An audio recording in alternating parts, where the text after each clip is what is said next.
खुदावंद के अजीम और बाबरकत नाम में आपको प्रोफेसर रॉबिन दाऊद की तरफ से सलाम। आज मैं आपके सामने VN insight with Robin Dawood के एक नए एपिसोड के साथ आपके सामने हाजिर खिदमत हूँ। और जैसा कि आपको हर बार प्रोग्राम के स्टार्ट पर बताया जाता है कि VN insight with Robin Dawood Isaac television Islamabad centre की प्राउड प्रेजेंटेशन है,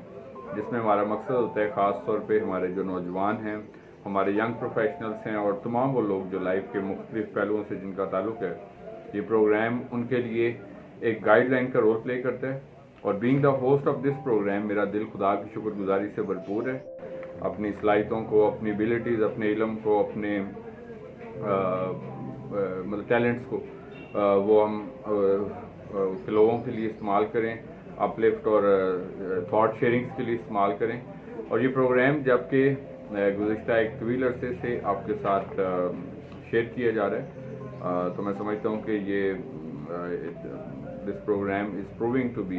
a great source of inspiration for the viewers। और आपका फीडबैक यकीनी तौर पर मेरे लिए भी being the host of this programme जो है वो सोर्स ऑफ इंकरेजमेंट है। सो डियर व्यूअर्स, जैसा कि गुज़िश्ता एक तवील अरसे से ये प्रोग्राम आपके साथ शेयर किया जा रहा है और यकीनी तौर पर हम सब जो है वो सीखने के उस फेज से गुजरते हैं और हम लाइफ में अपने throughout the ages we keep on learning you can say. तो मैं समझता हूँ कि हम सबको इस बात की कभी ज़रूरत है, इस बात से आगाही की ज़रूरत है कि हम सब जो है वो अपने इस लाइफ टेन्योर में जो है आगे बढ़ने के लिए और अपनी और जितना वक्त भी खुदा में इस दुनिया में देते हैं, तो इस दुनिया में रहते हुए इसको एक अफेक्टिव और फ्रूटफुल लाइफ बनाएं। और because this life is a gift as I every time say to you, जैसा कि हमेशा मैं आपसे इस बात पे फोकस करता हूँ, इस बात पे जोर देता हूँ कि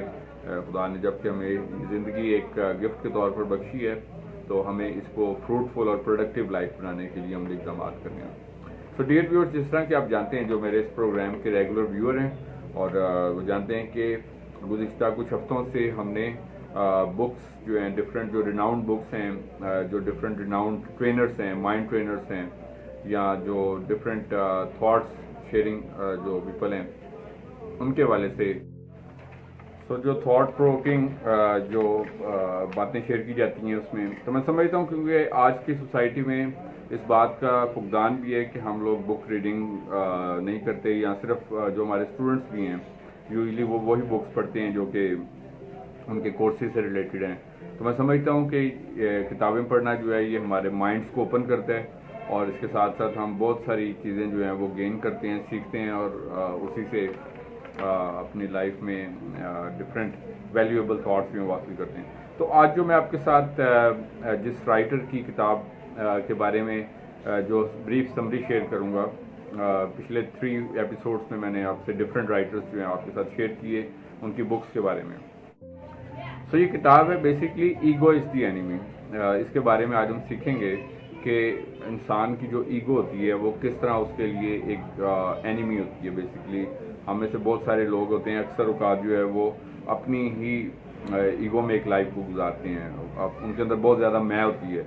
कि मैं इस तरह, मैं उस तरह कर सकता हूँ, मैं ये कर सकता हूँ, मैं वैसे होती है। वो basically this is called age, जिसको हम उर्दू में अनापरस्ती कहते हैं। वो इतने अनापरस्त होते हैं बेसिकली कि they are least concern about other people, और वो अपने आप को हमेशा से दूसरों से अफजल समझते हैं। हालांकि कलाम में भी लिखा हुआ है कि तुम हर शख्स जो है वो दूसरे को अपने से बेहतर जाने। तो हमें जो है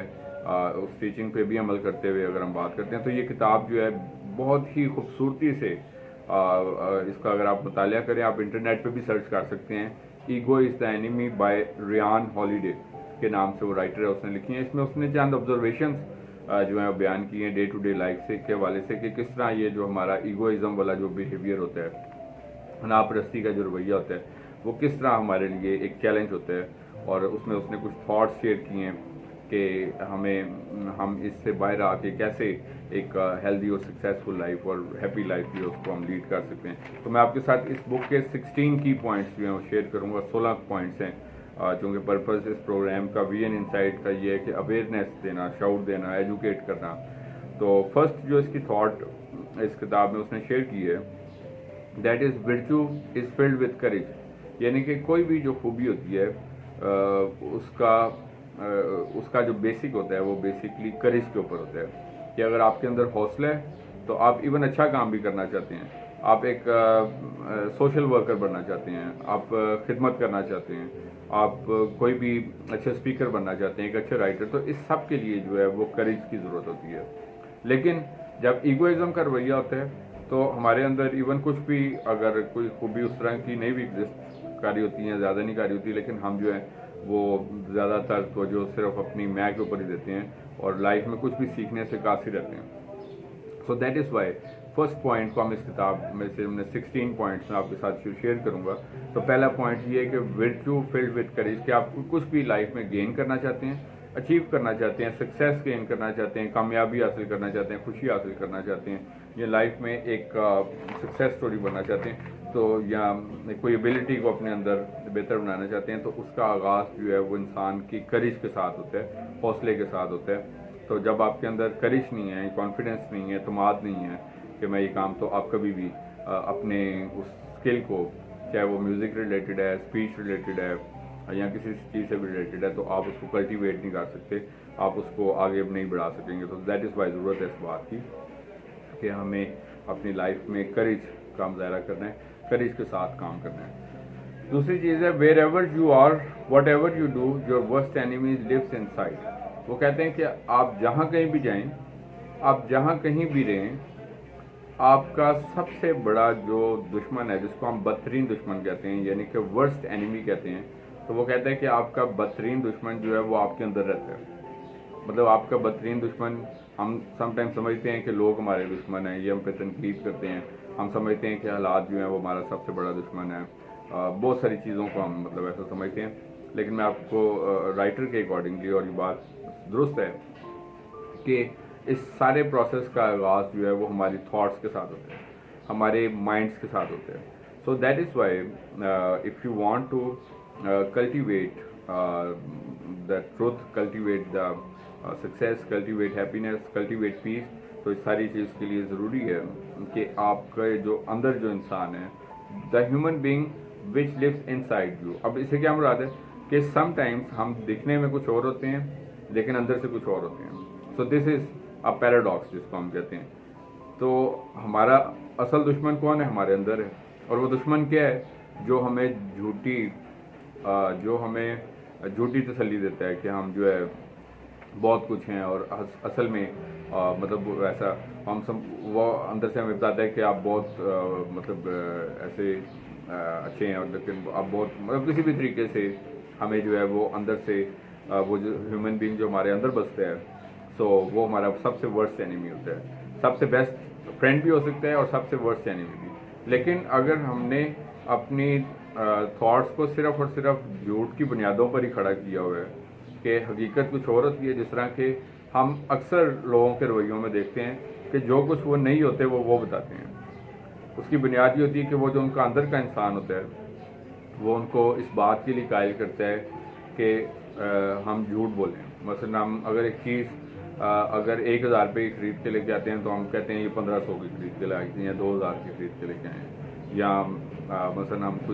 कोई भी चीज़ जो है वो बढ़ा के पेश कर रहे होते हैं कि अपने जॉब्स की सैलरी ज़्यादा बता रहे होते हैं, या मतलब तो झूठ की बुनियाद पे इमारत को तामीर किया होता है। सो दैट इज़ वाई जो हमारा अंदर का इंसान होता है वो हमें आगे नहीं बढ़ने देता। कि अगर आप करना भी चाहते हैं कुछ,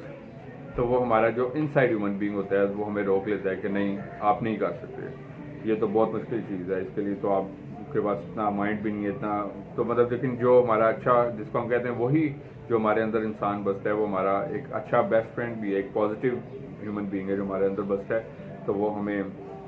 पॉजिटिवली हमें मोटिवेट करेगा कि हमें आगे बढ़ना है। सो दैट इज़ वाई वो कहते हैं कि सक्सेस और फेलियर, हैप्पीनेस और अनहैप्पीनेस, पीस और अनरेस्ट, मतलब किसी भी चीज़ का इंसाज होता है वो इंसान के अंदर वाले बसने वाले इंसान के ऊपर होता है कि उसको आप कैसे कल्टीवेट करते हैं। तो वो वाला इंसान जो अंदर बसता है वो वर्स्ट एनिमी होता है अगर वो ईगोइज्म की फॉर्म में, जो आपको झूठ बताते हैं। उसके बाद थर्ड उसने बताया कि ईगोइज्म क्या होती है बेसिकली। थर्ड पॉइंट उसने डेफिनेशन की है बेसिकली कि ईगोइज्म जिसको हम बेसिकली कहते हैं अनापरस्ती, वो क्या होती है बेसिकली। तो वो कहते हैं उससे मुराद ये है कि एरोगेंस, कि मसलन हम जब दूसरों के ऊपर डोमिनेट करके अपने रवैये के ज़रिए से, अपने बैड बिहेवियर्स के ज़रिए से, एरोगेंट रवैये के ज़रिए से अपने तो हमारे अंदर सेल्फ सेंटर्डनेस जो है वो इतनी ज़्यादा हो जाती है कि हमें सिर्फ मैं और मैं ही नज़र आती है। ये ईगोइज्म होती है बेसिकली, कि हम किसी से मिलते जुलते हैं तो सिर्फ हम अपना आप ही डिस्कस करते हैं, आप हम दूसरे के बारे में कोई बात नहीं करते, या दूसरे के बारे में लीस्ट कंसर्न होते हैं, तो बस अपना ही आप मैं बस डिस्कस करके उसके बाद फिर हम जो है दूसरे की बात को सुनने के लिए तैयार नहीं होते। सो दैट इज़ वाई या दूसरों को, इवन वो इंसान जो हमेशा दूसरों से अपने आप को अफजल पेश करने की कोशिश करते हैं, बातों बातों में बताने की कोशिश करते हैं कि मेरा कारोबार सबसे बेस्ट, मेरी नौकरी सबसे बेस्ट, मेरी शख्सियत सबसे बेस्ट, मेरे बच्चे सबसे बेस्ट, मेरा ख़ानदान सबसे बेस्ट, मतलब वो अपना आप को बातों बातों से, मतलब डायरेक्टली तो इन वर्डिंग्स में नहीं वो ये बात कहेंगे, लेकिन ये है कि बातों बातों में ऐसे प्रूव करने की कोशिश कर रहे होते हैं कि जैसे वो अपने सर्कल में सबसे ज़्यादा मतलब बेस्ट हैं। तो मतलब ये वो ईगोइज्म होती है जो इंसान के अंदर, ह्यूमन बीइंग के अंदर जो है वो फ्लरिश कर चुकी होती है as a part of his habit. उसके बाद फोर्थ जो उसने पॉइंट शेयर किया है, that is with every ambition goal ego is undermining us on the journey, कि हम कोई भी सफ़र, इससे मुराद ये है कि हम किसी भी लाइफ में किसी जर्नी को करना चाहते हैं, किसी सफ़र को करना चाहते हैं। सफ़र से मुराद सिर्फ ये लाइफ की ट्रैवलिंग्स नहीं है कि जो हम एक शहर से दूसरे शहर या एक मुल्क से दूसरे मुल्क या एक प्लेस से दूसरी प्लेस में करते हैं, बल्कि जर्नी टूवर्ड्स आवर गोल भी होती है। हम कोई सफ़र जो अपने मकासद की तरफ करते हैं, हम वो सफ़र जो अपने मतलब हमारी जो डिज़ायर्स हैं उनको, अपनी ख्वाहिशात को फुलफ़िल करने के लिए करते हैं। तो हम कुछ अचीव करना, किसी ओहदे को अचीव करना चाहते हैं, हम कुछ ज़मीन को अचीव करना चाहते हैं, हम कोई अच्छी जॉब को अचीव, तो मतलब उस सफ़र में, इस गोल में वो कहते हैं कि ईगोइज्म या जो अनापरस्ती जिसके बारे में बता रहा हूँ, वो कहता है कि ये एक ऐसा एलिमेंट होता है जो हमेशा हमें अंडरमाइन कर देगा कि मतलब ये इसकी क्या ज़रूरत है, इसका क्या फ़ायदा होगा, ये तो किसी काम की नहीं है, बल्कि वो दूसरों को भी डिस्करेज करता है, वो जो इंटरनल ह्यूमन बीइंग होगा। सो दैट इज़ वाई हमने हमेशा से अपनी लाइफ में एक तामीरी प्लान और तामीरी थिंकिंग के साथ कि हम जब तक एक सेल्फ बिलीफ नहीं रखेंगे अपने अंदर, हमारे अंदर वो तामीरी सेल्फ बिलीफ वाला इंसान जो है वो नहीं एग्जिस्ट करेगा, तो तब तक हम अपने किसी भी सफ़र में, चाहे वो गोल्स की जर्नी है, चाहे वो हमारे मतलब डे टू डे लाइफ से उसका ताल्लुक है, किसी भी हम एस्पेक्ट पे एग्जिस्ट करते हैं, तो मैं समझता हूँ कि हम उस ईगोइज्म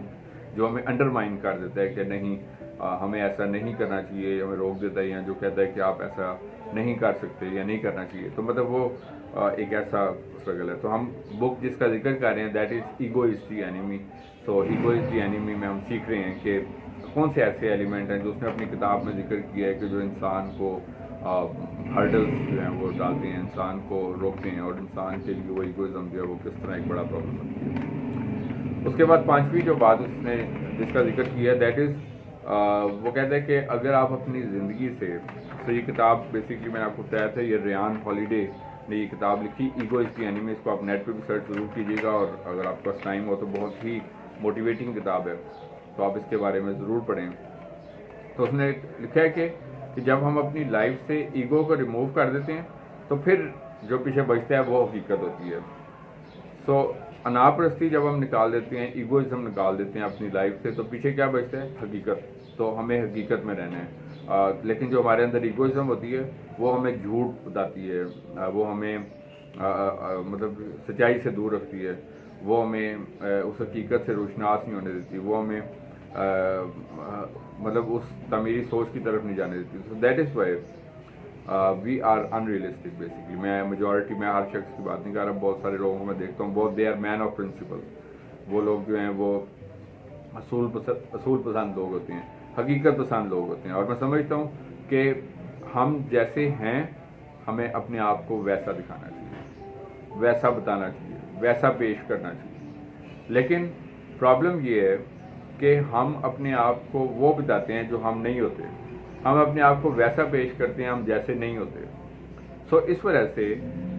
हम फिर अंदर से खौफ का शिकार होते हैं कि जब लोगों को हमारी हकीकत पता चलेगी तो फिर क्या होगा। सो ये खौफ हमें फिर अंदर से मारता रहता है। तो एक प्रॉब्लम झूठ बोला, दूसरी बात हम उस खौफ के अंदर मुब्तला होना शुरू हो गए कि जब किसी को पता चले हमारी हकीकत तो वो जो है वो हमें बहुत एम्बैरेसमेंट फील होगी। सो दैट इज़ वाई ये छठा पॉइंट था कि छठी बात ये है कि you must practice seeing your self with a little distance, कि आपको अपने आप को हम हमेशा सिर्फ करीब से देखते हैं कि हम सिर्फ अपनी अच्छाइयाँ को देखते रहते हैं कि हमें ये चीज़ है, और समटाइम्स अनरियलिस्टिक भी होते हैं कि जो कुछ नहीं होता वो वैसे, जैसे मैं बता रहा था लास्ट पॉइंट में। सो वो कहता है कि हम एक रिफ्लेक्शन की थॉट से देखें कि क्या मसलन हम अपने आप के बारे में जैसा सोचते हैं क्या हम वैसे हैं। तो थोड़ा सा फासले से, जिस तरह जब हम फासले से कुछ चीज़ों को एनालाइज करते हैं, देखते हैं, ऑब्जर्व करते हैं, उसका मुशाहिदा करते हैं, तो हमें बहुत सारी नई चीज़ों के बारे में आगाही होती है। तो इसी तरह हम भी अपनी रिफ्लेक्शन, इस बुक में वो ये बताता है कि हम अपनी रिफ्लेक्शन जो है अपने आप को थोड़ा सा दूर से देखें, एनालाइज करें कि हम जो है उसमें क्या क्या पॉजिटिव्स हैं, क्या क्या कुछ जो हैं वो नेगेटिव्स हैं।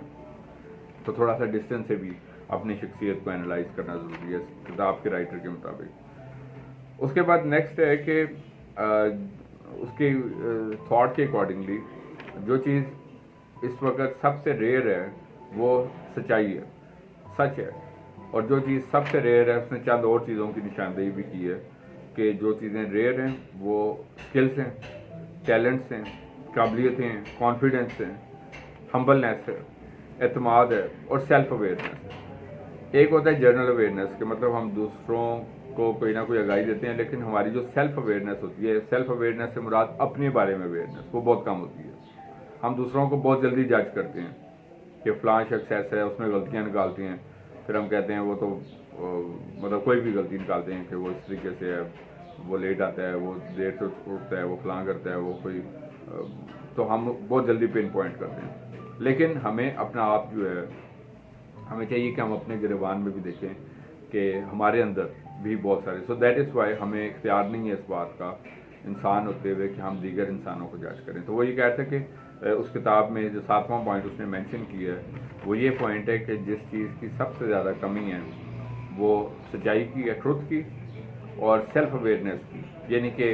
अपने आप का भी मुहासबा करना, और इसके साथ साथ एतमाद की और हम्बलनेस की भी कमी है। ये इन चंद चीज़ों को उसने निशानदेही की है कि जिन चीज़ों की कमी है। उसके बाद 8वीं बात है कि अगर आप सच को बोएंगे तो सच को ही काटेंगे, अगर आप झूठ को बोएंगे तो झूठ ही काटेंगे। सो दैट इज़ वाई हम जो बीज बोते हैं किसी भी जगह पर, चाहे वो रिश्तों में हो, चाहे वो हमारे मामलात में और लाइफ के डिफरेंट मैटर्स से उसका ताल्लुक हो। सो जौन सा बीज, जिस तरह हम आम लाइफ में भी देखते हैं कि किसान जो है जौन सा बीज बोता है उसकी वही फसल काटता है। अगर वो किसी सब्जी का, फल का बीज बोता है तो वो वही सब्जी और फल बोता है जो उसने जिसका बीज बोया था। सो इस वजह से हम भी जौन से बीज बोते हैं, अगर हम नफ़रत का बीज बोएंगे तो नफ़रत का बीज काटेंगे, अगर हम प्यार का बीज बोएंगे तो प्यार हासिल करेंगे, अगर हम इज़्ज़त का बीज बोएंगे तो इज़्ज़त पाएंगे, अगर हम सच का बीज बोएंगे तो सच जो है, तो झूठ का बीज बोएंगे तो झूठ ही काटेंगे। सो दैट इज़ वाई वो कहता है कि जो हम बोते हैं वैसा ही कल्टीवेट भी करते हैं और वैसा ही हम काटते हैं या काश्त करते हैं। उसके बाद ये कि 9वीं बात जो इस पॉइंट में उस किताब में जिस किताब का जिन्होंने मैं भी ज्वाइन की है, ईगो इज़ द एनिमी के नाम से किताब ये लिखी है रियान हॉलिडे ने, और उसने बड़ी खूबसूरती से चंद रियलिटीज़ ऑफ लाइफ का तस्करा किया है, जिस तरह कि हम अपने इस प्रोग्राम विजन इनसाइट में गुज़िश्ता चंद हफ्तों से कुछ पॉइंट्स हैं, कुछ राइटर्स हैं, हम उनकी किताबों के बारे में भी डिस्कशन कर रहे हैं और उनके बारे में सीख रहे हैं। तो 9वीं बात उसने की है कि अगरचे आप अपनी सोच ऊंची रखें, और बड़ी अच्छी बात है कि हमें अपनी थॉट्स जो है ऊंची रखनी चाहिए, लेकिन जो है हमें जो एक्ट करना चाहिए वो ऑफ कोर्स वो भी सोचना ऊंचा है तो काम भी, लेकिन ये होता है कि हम काम करते हैं लेकिन ये कि अनप्रैक्टिकल ज़्यादा होते हैं। सो वो कहते हैं कि अगर आपका प्लान ऊंचा है तो प्रैक्टिकल वर्क भी ज़्यादा होना चाहिए, लेकिन हम प्रैक्टिकल टॉक्स ज़्यादा करते हैं, प्रैक्टिकल बातें ज़्यादा करते हैं, अमली काम कम करते हैं। सो दैट इज़ वाई वो कहता है कि हमारी प्रैक्टिकल वर्क का इंसार प्रैक्टिकल एफर्ट्स के ऊपर है कि अगर हम प्रैक्टिकल एफर्ट्स नहीं करेंगे तो उसका रिजल्ट जो है वो ऑफ कोर्स जो है वो इतना प्रोडक्टिव नहीं होता। 10वीं बात ये है कि एक और चीज़ जिसकी 10वीं बात उसने मेंशन किया कि साइलेंस जो है वो बड़ा इंपॉर्टेंट एलिमेंट है, खामोशी। उसकी वजह ये है कि जो इंसान ज़्यादा बोलता है सो आप अपनी डे टू डे लाइफ में भी देखते हैं कि उसकी बात को इतना ज़्यादा अहमियत नहीं दी जाती। सो दैट इज़ वाई कि समटाइम्स अगर वो अच्छी बात भी वन कर रहा है तो उसके ज़्यादा बोलने की वजह से लोग उसकी बात को सीरियस नहीं लेते। सो दैट इज़ वाई जितना कम बोलेंगे, जितने साइलेंस वाला बिहेवियर अडॉप्ट करेंगे तो हमारी हर बात की वैल्यू होती है। सो दैट इज़ वाई हमें अपनी बात को अपने वैल्यू देने के लिए, अपने आप को वैल्यू देने के लिए साइलेंस का रोल है। तो ये नेचुरल होता है कि अ पर्सन विद ईगोइज्म, जिस शख्स के अंदर ईगोइज्म ज़्यादा होती है, जिसके अंदर अनापरस्ती ज़्यादा होती है, तो वो अपनी मैं और मैं की वजह से इतना ज़्यादा बोलता है कि वो हर बात में दूसरों को अपने से कम बताता है और हमेशा से अपने आप को ये प्रूव करने की कोशिश करता है कि वो दूसरों से बढ़तर है, दूसरों से बढ़कर है। सो दैट इज़ वाई ये बड़ा ज़रूरी है कि साइलेंस जो है हमारी लाइफ में एक बड़ा इंपॉर्टेंट फैक्टर है जिसको हमें अडॉप्ट करना है। उसके बाद 11वीं बात जो उसने जिक्र किया अपनी इस किताब में, that is too much talking depletes us, कि ज़्यादा बोलना जो है वो इंसान की कदर काम कर देता है, डिप्लीट कर देता है, उसकी वैल्यू को कम कर देता है। कलाम में भी लिखा हुआ है कि ज़्यादा बोलना खता से खाली नहीं होता। जब हम ज़्यादा बोलते हैं तो फिर ज़्यादा गलतियाँ करते हैं। सो दैट इज़ वाई वो कहते हैं कि टू मच टॉकिंग डिप्लीट्स अस, ज़्यादा बोलना जो है वो इंसान को, वक़्त को, उसकी इज़्ज़त को, उसके वक़ार को, उसकी बातचीत को जो है वो रिड्यूस कर देता है। सो दैट इज़ वाई हमें, मैं ये नहीं कह रहा कि हमें ज़रूर, लेकिन ये कि जब भी हम डिस्कशन करें कोई तामीरी, कंस्ट्रक्टिव, पॉजिटिव, इंकरेजिंग, नॉलेजेबल या कोई भी ऐसी थॉट्स जो हैं वो हमारी शख्सियत जो है वो दीगर इंसानों के लिए फ्रूटफुल लाइफ होनी चाहिए। और 12वीं बात ये कि जब आप किसी अपने आप को बड़े गोल के लिए तैयार करते हैं, किसी बड़े मकसद के लिए तैयार करते हैं, तो हम मकसद बड़ा रखते हैं लेकिन चाहते हैं कि हमें कोई हर चीज़ जो है वो आसानी से मिल जाए। तो जब आप कोई बड़ा मकसद रखते हैं लाइफ में तो याद रखें कि मकसद बड़ा हो तो फिर हमें हर आसान और मुश्किल चीज़ के लिए अपने आप को तैयार करना चाहिए। फिर आसानियाँ भी आती हैं, मुश्किल भी, आसानियाँ कम आती हैं क्योंकि उसमें प्रॉब्लम्स नेचुरली ज़्यादा होते हैं। सो दैट इज़ वाई मेरी उसने राइटर ने अपनी इस बुक में अपना 12वां पॉइंट जो मेंशन किया है, हम की पॉइंट्स पढ़े हैं किताब के ईगो इज़ एनिमी, के ईगो किस तरह हमारा दुश्मन होता है। सो उसके बारे में हम थॉट्स को सीख रहे हैं और शेयर हम कर रहे हैं कि किस तरीके से जब आपका गोल बड़ा होता है तो इसी तरीके से हमें उस गोल को हासिल करने के लिए मुश्किलात से भी अवेयर रहना चाहिए कि मुश्किलात भी आएंगी और आसानियाँ भी, तो हमें इन दोनों को एक्सेप्ट करने के लिए तैयार होना चाहिए कि हमारा माइंड जो है वो आसानियों और मुश्किलात दोनों को एक्सेप्ट करने के लिए तैयार है। सिर्फ ये ना हो कि आसान चीज़ों में तो हम टाइम दें लेकिन अगर कोई मुश्किल पड़े तो फिर हम अपने गोल से हट जाएँ कि ये मेरे बस की बात नहीं है। जिस तरह के देखा भी गया हमारी डे टू डे लाइफ में कि बहुत सारे लोग जो होते हैं वो अपने ऑर्डिनरी लाइफ इसलिए स्पेंड करते हैं क्योंकि वो मुश्किल नहीं देखना चाहते, वो सिर्फ आसानियाँ और आसानियाँ ढूंढते हैं अगरचे उनके गोल्स बड़े होते हैं। सो दैट इज़ वाई ये इसका 12वां पॉइंट था कि हमें अगर गोल्स बड़े रखते हैं तो फिर हमें आसानियों और मुश्किलात दोनों के लिए तैयार करना है अपने आप को। 13th जो बात इस किताब का मौजू है, ईगो इज़ द एनिमी का जो की पॉइंट्स है, हमने आज 16 पॉइंट्स देखने। सो 13th पॉइंट ये है कि the only real failure is abandoning your principles, कि नाकामी की बहुत सारी वजूहत होती हैं लेकिन जो एक बड़ी वजह ये होती है कि आपने जो अपने लिए असूल तय किए होते हैं उन असूलों से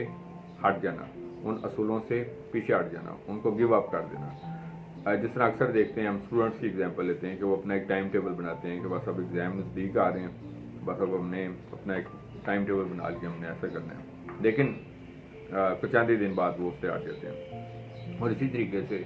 हम अपनी डे टू डे लाइफ में अपनी बहुत सारी बैड हैबिट्स होते हैं, जिस तरह लेजीनेस होती है, सुस्ती, कायली होती है और बहुत सारी ऐसी चीज़ें जिनको हम ख़त्म करना चाहते हैं। और बस कहते हैं अब कल से नहीं मैंने ऐसा काम नहीं करना, या मैं अगले हफ्ते से ऐसा काम नहीं करूँगा, या फिर नए साल का वेट करते हैं कि बस इस साल हमने करना है, नया साल आएगा फिर नहीं करेंगे। नए साल आता है, बहुत सारे लोग बहुत सारी नई साल की न्यू ईयर रेजोल्यूशंस बनाते हैं,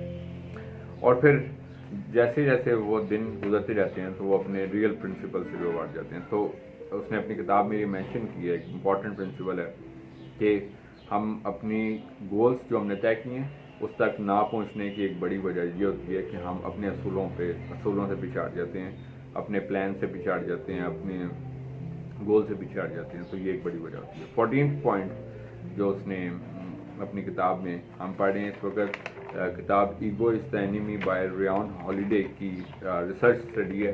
तो उसके बारे में हम सीख रहे हैं। तो 14th पॉइंट है, वो कहते हैं कि लाइफ में दो तरह के वक्त होते हैं। There are two types of times in our life. वक्त की को उसने दो हिस्सों में तकसीम किया, एक डेड टाइम और एक होता है अलाइव टाइम। डेड टाइम वो टाइम होता है जिसमें हम सिर्फ बैठे हुए हाथ पे हाथ रख के अच्छी अपॉर्चुनिटीज़ का इंतज़ार करते हैं, अच्छे मौक़ों की तलाश में रहते हैं, और अमली तौर पर जो है वो कोई काम नहीं करते, और हम बस कहते हैं कि अगर हमारी किस्मत में होगा तो ज़रूर हम ऐसा कर लेंगे, और अगर ना हुआ तो फिर वेट करते रहते हैं कि अगले महीने कुछ बेहतर हो जाएगा, उससे अगले महीने कुछ बेहतर हो जाएगा। सो ये डेड टाइम कहलाते हैं। सो जो अलाइव टाइम ये होता है कि जब हम साबित कदमी के साथ, एक्टिवनेस के साथ, गोल ओरिएंटेड होकर हम जो है वो आगे बढ़ते रहते हैं। सो वो कहते हैं कि अगर हम अपनी ज़िंदगी का ज़्यादातर वक्त जो है वो डेड टाइमर के तौर पर गुजारते हैं। सो डेड टाइम जो है, अगर ज़्यादातर हम अपना वक्त जो है वो डेड टाइम में गुजारते हैं तो